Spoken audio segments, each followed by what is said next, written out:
that was here on board the space station. We may have the coolest washcloths ever here on the space station. I'm going to show you. Here's one of our washcloths. And it's compacted. It's put down into this little tiny hockey puck so that it saves space. But when you open up a hockey puck and you pull out your washcloth, this is the one I'm going to use for the experiment today. And so when you open up your hockey puck and turn it into a washcloth, it was compressed in a great big vise somewhere. Okay, so here's my washcloth, like a magic trick. And now I'm going to get this soaking wet, and then we're going to see what will happen when we wring it out.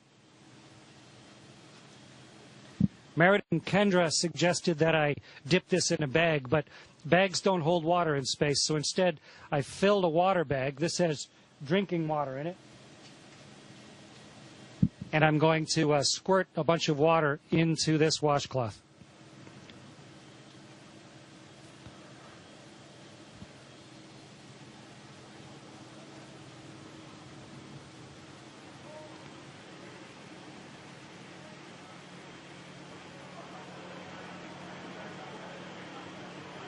Okay, so here's a soaking wet washcloth.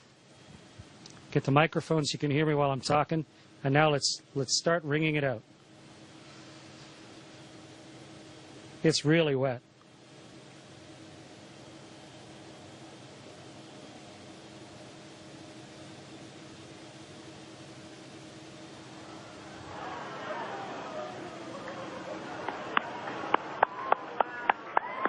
It's becoming a tube of water. The water's all over my hands, in fact. It wrings out of the cloth into my hands. And if I let go of the cloth carefully,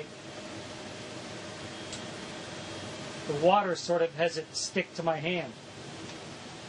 Okay, so the experiment worked beautifully. And the answer to the question is the water squeezes out of the cloth, and then because of the surface tension of the water, it actually runs along the surface of the cloth and then up into my hand, almost like you had Jell-O on your hands or gel on your hand, and it'll just stay there. Wonderful moisturizer on my hands. And the cloth doesn't really unravel itself. It just stays there floating like a dog's chew toy, soaking wet. Great experiment, worked perfectly. Meredith and Kendra, congratulations. Great idea.